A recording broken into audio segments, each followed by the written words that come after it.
जय हिंद दोस्तों, good morning. आज तारीख है 19 मार्च 2024 और दिन है मंगलवार। तो प्रारंभ करेंगे आज का समसामयिक घटना। कहने का मतलब है आपका करंट अफेयर। करंट अफेयर में हम लोग ऐसे मुद्दे पे बात कर रहे हैं, वो नेशनल इश्यू हो, इंटरनेशनल इश्यू हो, या फिर आपका कोई स्पोर्ट्स से जो भी संबंधित आपका परीक्षा में जो आपको पूछा जाता है, ऐसे क्वेश्चन पे हम लोग बात करते हैं विस्तार पूर्वक। तो चलिए प्रारंभ करेंगे आज का, यानी आपका 19 तारीख में क्या क्या घटना घटा है, सारी चीज को समझ ही गए। तो एक बार क्या करते हैं कि हम लोग सारा क्वेश्चन देख लेंगे कि आज हम लोग क्या क्या पढ़ने वाले हैं। तो सबसे पहले ये समझिए कि आपका जो है फार्मूला 4-1 कार रेस पहली बार इंडिया में हो रहा था, ठीक है ना। तो ये अपना प्रधानमंत्री मोदी जी भी इसका प्रशंसा किए हैं, तो इसको हम लोग बिल्कुल भी देखेंगे। उसके बाद आगे चलिए, ये क्या है ना, व्लादिमीर पुतिन कितने बार रूस के राष्ट्रपति पद का मतलब चुनाव जीत लिए हैं, ठीक है। फाइनली वो 5वीं बार राष्ट्रपति बन चुके हैं। तो इसके बारे में जो भी चीज है हम लोग देख लेंगे, जो भी इंपॉर्टेंट फैक्ट है, क्योंकि यहाँ से क्वेश्चन आपको पूछ लिया जाता है अक्सर। वर्ष 2023 के लिए किसे 33वां सरस्वती सम्मान प्रदान किया जाएगा, ठीक है। साहित्य के क्षेत्र में दिया जाने वाला ये सम्मान है, 1991 से दिया जाता है, तो इसको हम लोग बिल्कुल भी देखने वाले हैं। आ जाइए, तमिलसाई सुंदरराजन अपने पद से इस्तीफा दे दिया। ये राज्यपाल थी, एक राज्य की थी और एक केंद्र शासित प्रदेश की थी। तो दोनों चीज हम लोग देख लेंगे। 5 से 13 अप्रैल के बीच स्ट्रॉबेरी महोत्सव का आयोजन किया जा रहा है, किस राज्य में किया जाएगा देखेंगे बिल्कुल भी, ठीक है। ये थोड़ा सा इंपॉर्टेंट है। और एक बार आपको जो ना हाल फिलहाल में उत्तराखंड में आपका एक फलदाई महोत्सव उत्सव भी हुआ है, फसल उत्सव है वो भी। तो ये सारे दोनों चीज को हम लोग देखने वाले हैं। पहला फार्मूला 4 कार शो आपको तो हम बता ही चुके हैं। उसके बाद आगे चलता है, ये आइए स्टार्टअप इकोसिस्टम को बड़ा प्रदर्शित करने वाली स्टार्टअप महाकुंभ आपका किया जा रहा है, ठीक है। तो इंपॉर्टेंट है। उसके बाद क्या है, आयुध निर्माण दिवस। आयुध निर्माण जानता है, किसी भी देश को अपना पावरफुल बने रहने के लिए आयुध रखना बहुत जरूरी है। तो इसी को लेकर के हम लोग जो है 18 मार्च को आयुध दिवस मनाते हैं। तो ये थोड़ा सा इंपॉर्टेंट है, देख लेंगे, ठीक है। भारत के लिए ऐसा डे बहुत ज्यादा इंपॉर्टेंट माना जाता है। तो हम लोग यही शुरू करते हैं, कहां से, अपना पुतिन जी से। क्वेश्चन क्या है, व्लादिमीर पुतिन कितने बार रूस के राष्ट्रपति पद का चुनाव जीता है, ठीक है। तो सबसे पहले ये जानिए कि रूस में राष्ट्रपति का इलेक्शन हो रहा था और ये पुतिन जी लड़ रहे थे, मुख्य रूप से वही थे, और फाइनली 5वीं बार वो जीत चुके हैं। समझ गए, 5वीं बार जीता है। तो कितने कार्यकाल के लिए जीते हैं, ये 6 वर्ष के लिए जीते हैं। वहां के राष्ट्रपति का जो कार्यकाल होता है, कितने वर्ष का कहिएगा, कार्यकाल 6 वर्ष का होता है। और इसी में संशोधन हुआ था, पहले ये कार्यकाल 4 वर्ष का हुआ करता था। 2008 के करीब करीब इसमें संशोधन हुआ था, बहुत ज्यादा विवाद में घिरा हुआ था। तो ये भी आपको थोड़ा सा जानना चलना है। और ये एक व्यक्ति कितना बार तक राष्ट्रपति बन सकता है, तो ये 6 बार तक बन सकता है। जैसे अमेरिका में आप देखते होइएगा कि कोई व्यक्ति कितने बार तक राष्ट्रपति का चुनाव लड़ सकता है, तो मात्र 2 बार। यहाँ पे भी यही कंडीशन था। 2020 में इसमें भी संशोधन हुआ, ठीक है। 2020 में इसमें भी संशोधन हुआ और ये लिमिट कितना बार कर दिया, 6 बार। तो देखिए 5वीं बार अभी जीता है और एक बार इसके पास चांस बचा हुआ है। कहने का मतलब है अभी कितना के लिए जीता है भाई, 6 वर्ष का कार्यकाल होगा, यानी 24 से लेके 30 तक के लिए जीत चुका है। और एक कार्यकाल बचा, अब कितना होगा, 30 से लेकर 36 तक होगा। इसी वजह से अब बहुत लोगों से कि सुनते होइएगा कि ये पुतिन को 2036 तक जो है कोई भी नहीं हरा सकता है। यानी रूस का सबसे लंबा समय तक, स्टालिन हो या कोई भी हो, सबसे लंबा समय तक शासन करने वाले कौन हो जाएंगे, तो व्लादिमीर पुतिन हो जाएंगे। तो कारण यही है जो आपको हम बताएं कि पहले कार्यकाल 4 वर्ष हुआ करता था, 2008 के करीब इस कार्यकाल को बढ़ा के 6 वर्ष कर दिया, जिस टाइम वो प्रधानमंत्री के पद पे था। फिर 2020 में इस 2 टर्म का जो राष्ट्रपति का जो पद था, 2 टर्म तक ही कोई लड़ सकता है, इसमें भी संशोधन किया और इसको बढ़ा करके कितना कर दिया, 6 बार कर दिया। अब तक 5वीं बार लड़ चुका है और एक चांस उसके पास बाकी है। इसी वजह से कहा जाता है कि 2036 तक वो राष्ट्रपति के पद पर बना हुआ रहेगा। बात समझ गए, 5वीं बार जीता है। तो चलिए देखिए, जो जिस व्यक्ति के बारे में कहां से, फॉर्ब्स से हो या फिर टाइम्स मैगजीन में हो, सब जगह अपना एक अलग पोजीशन बना के रखा, 4-4 साल 5-5 साल सुपर पावर, विश्व का सबसे शक्तिशाली आदमी के मतलब नंबर 1 पे बने हुए रहने वाले व्यक्ति आपका यही पुतिन जी हैं, ठीक है। तो इस पुतिन जी के बारे में थोड़ा सा जानेंगे। तो पहले हम लोग ये देखेंगे रूस को। देखिए रूस क्या है ना, विश्व का सबसे बड़ा क्षेत्रफल में देश है। यहाँ की जनसंख्या कितना है भाई, 14 करोड़ की जनसंख्या है। इसको तो बिल्कुल भी जानिएगा, 14 करोड़ की जनसंख्या है। ये एक ऐसा देश है जो यूरोप में भी पड़ता है और एशिया में भी पड़ता है। इसी वजह से इसको क्षेत्र को क्या कहते हैं, यूरेशिया कहते हैं। समझ गए हैं, ठीक है। इसका ज्यादातर जनसंख्या कौन सा वाले भाग में रहता है, यूरोप वाले भाग में रहता है। यानी 1/3 भूभाग में 2/3 जनसंख्या रहता है और यहाँ पे 2/3 जनसंख्या भूभाग पर 1/3 जनसंख्या रहता है, ठीक है। समझ गए हैं। अगर आपको पूछ दे स्टेटमेंट बना के कि सबसे अधिक रशिया का जनसंख्या किधर रहता है, तो क्या कहिएगा, ये आपका यूरोप वाला रहता है, ठीक है। एक तुर्की भी है जो आपका एशिया में पड़ता है और यूरोप में पड़ता है, और आपका ये रशिया, ठीक है। 14 करोड़ की जनसंख्या है, दोनों जगह में पड़ता है। पहले ये रूस किया हुआ करता था। आप ये थोड़ा सा 25 दिसंबर क्या कहिएगा, 25 दिसंबर 1991 से पहले यह आपका क्या था, यूएसएसआर था, ठीक है। ये इसको क्या बोलते हैं, यूनियन सोवियत सोशलिस्ट रिपब्लिक, ठीक है, इसको यही कहता है। ये 1991 से पहले ये था। 1991 में इसका विघटन हो गया, 15 देश अलग हो गया अलग होने के बाद ये अभी आपका क्या कहलाता है, रसिया कहलाता है। यहीं पे राष्ट्रपति का इलेक्शन हो रहा था, इस इलेक्शन में आपका पुतिन जी थे, ठीक है। तो पुतिन जी आज के नहीं है, चलिए थोड़ा सा इसका फ्लैशबैक में चलते हैं। पुतिन जी कहाँ के थे? पुतिन जी आपके यहाँ पे सेंट पीटर्सबर्ग के हैं, 1952 में ये जन्मे थे, ठीक है। इसका दादाजी के बारे में कहा जाता है कि मुख्य रसोई थे, ज्यादा अमीर परिवार के नहीं थे, गरीब ही थे।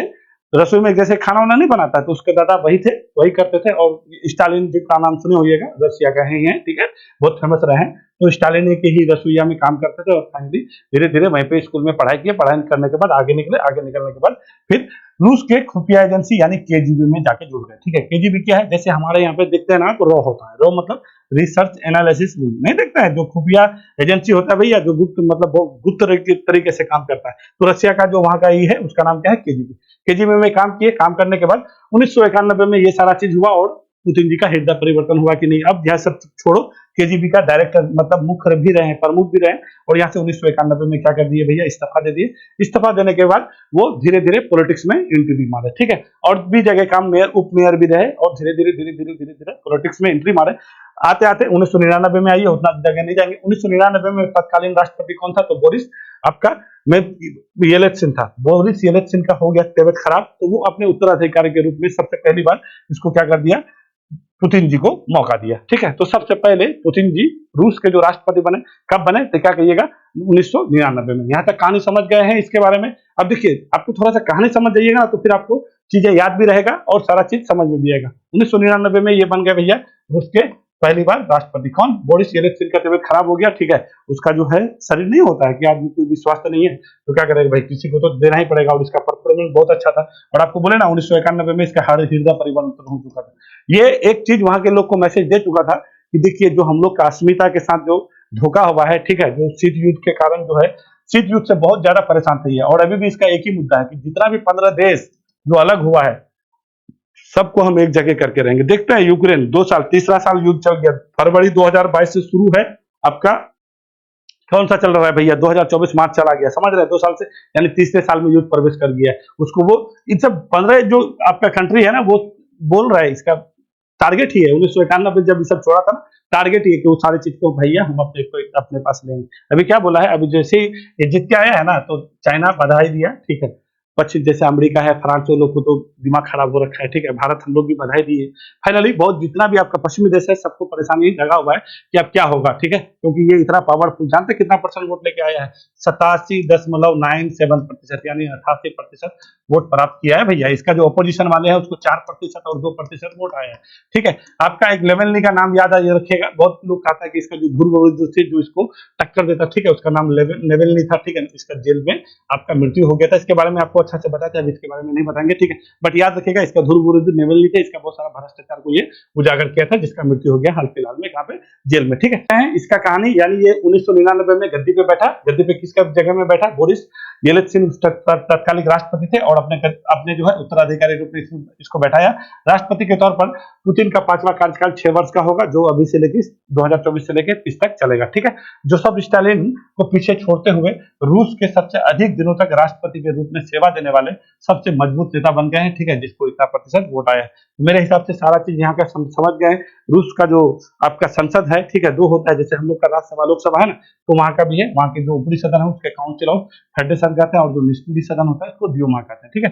हम लोग बहुत बार सुनते हैं ना, तो निचली सदन जैसे हम लोग का लोकसभा है तो उसी तरह से वहां का निचली सदन को ड्यूमा कहते हैं, ठीक है, और ऊपरी सदन को काउंसिल ऑफ फेडरेशन कहते हैं, और उसके संसद को क्या कहते हैं? फेडरल असेंबली कहते हैं, ठीक है। तो ये थोड़ा सा हम लोग के लिए क्या है, जरूरी है। क्वेश्चन क्या है? वर्ष 2023 के लिए किसे 33वां सरस्वती सम्मान प्रदान किया जाएगा, ठीक है। तो सबसे पहले ये जानिए, सरस्वती सम्मान क्या साहित्य के क्षेत्र में दिया जाने वाला सम्मान है? क्या कहिएगा?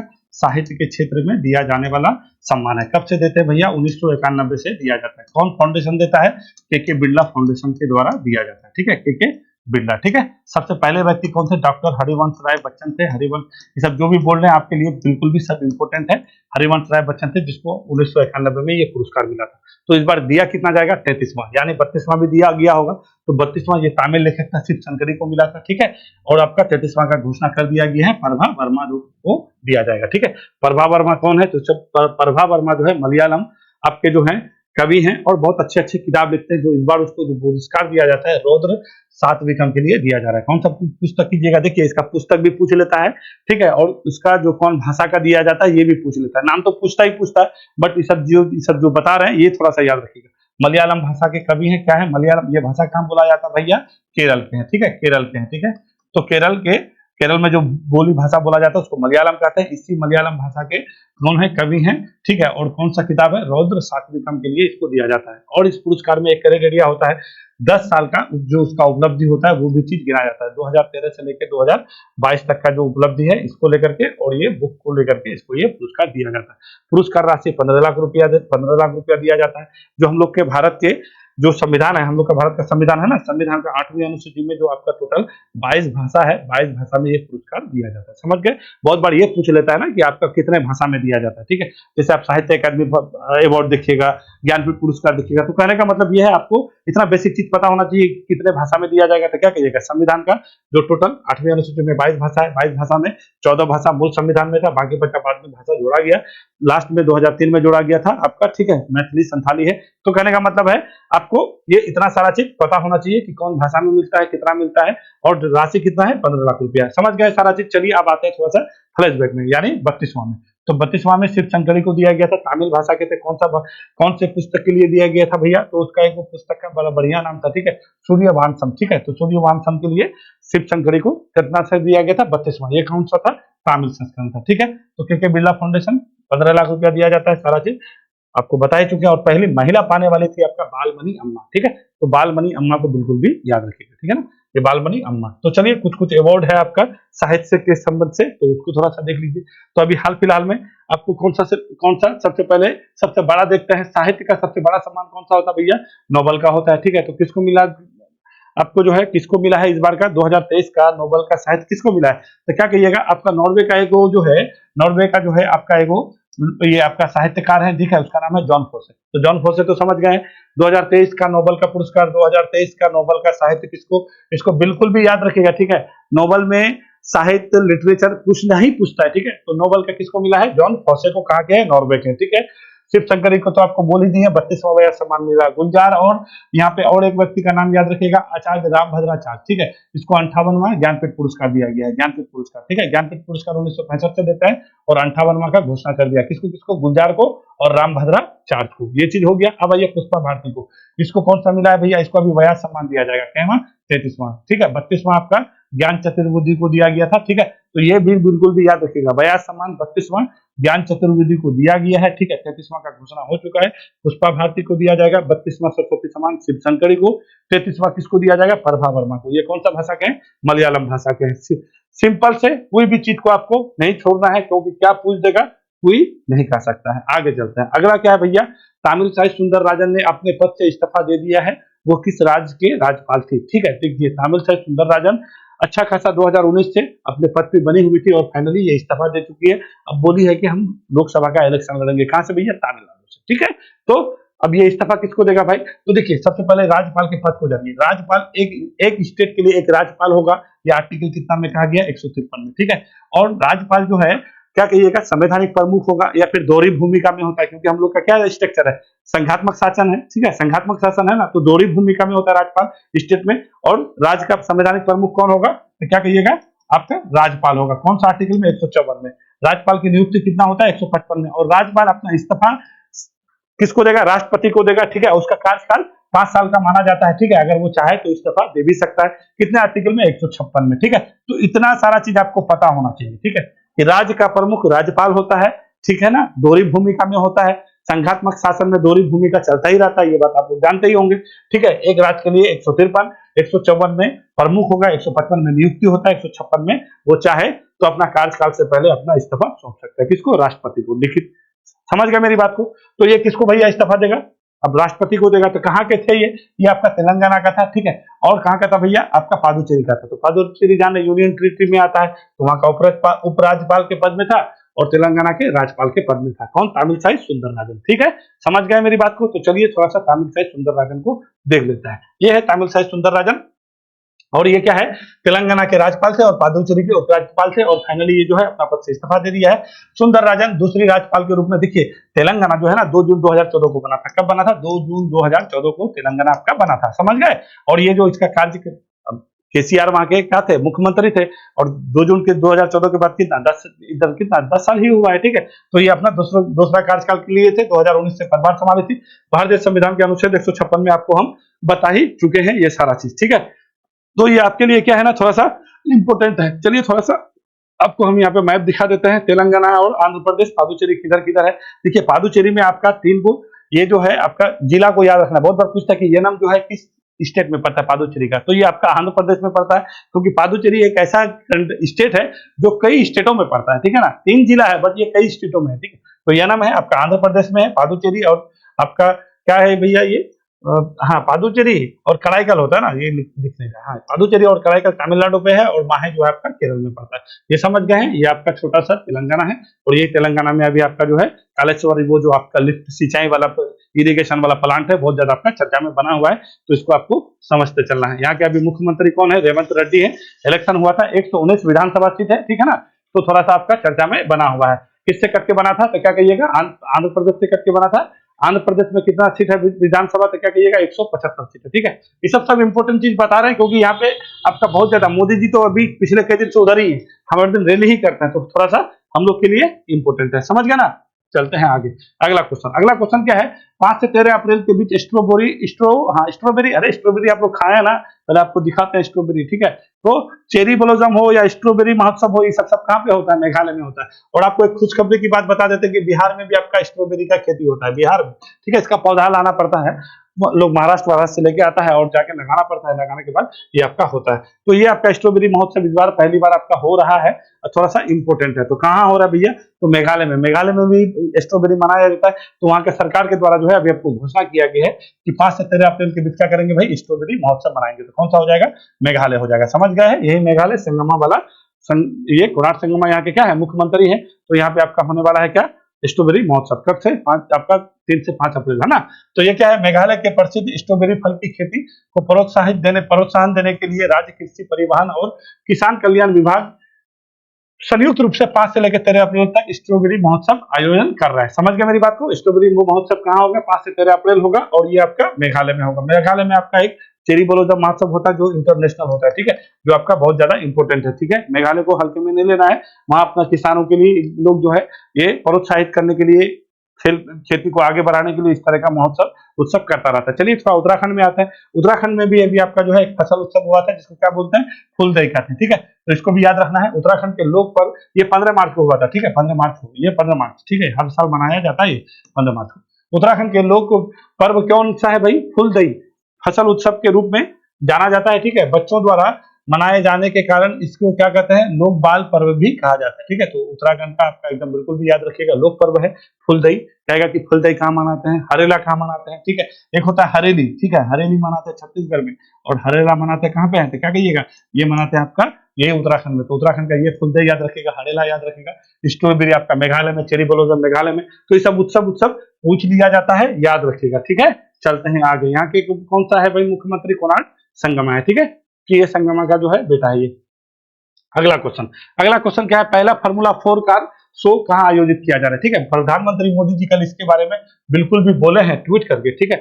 ये जो है आपका जो है ना डल झील के तट पर ये आपका आयोजन किया जा रहा था, श्रीनगर में। डल झील है, जम्मू कश्मीर का राजधानी जानते हैं आप लोग, श्रीनगर है। तो पहला फार्मूला 4 कार का आयोजन कहाँ पे? जम्मू कश्मीर के श्रीनगर में डल झील के तट पर किया जा रहा था, जो आपका पहली बार अपने भारत में हो रहा था। समझ गया मेरी बात को? कहेगा कि कौन सा? डल झील। देखिए एक वुलर झील को तो बिल्कुल भी याद रखेगा, डल झील को भी याद रखेगा। डल झील को जम्मू कश्मीर का मुकुट कहा जाता है, गहना कहा जाता है, ठीक है। एक आता है आपका वुलर झील, ठीक है। वुलर झील एशिया का दूसरा सबसे बड़ा मीठे पानी का, ताजे पानी का झील है, ठीक है। वो ये भी जम्मू कश्मीर में पड़ता है, ठीक है ना। और ये वाला जो झील है ना आपका, ये वाला झील आपका झेलम नदी है ना, झेलम नदी के यही आपका मुहाने में पड़ता है। तो वुलर झील को भी याद रखेगा, डल झील को। तो ये हुआ कहाँ है, डल झील के निकट में हुआ है, ठीक है। ये भारत मोटर स्पोर्ट्स को फलने फूलने के बेहतरीन अवसर प्रदान करेगा।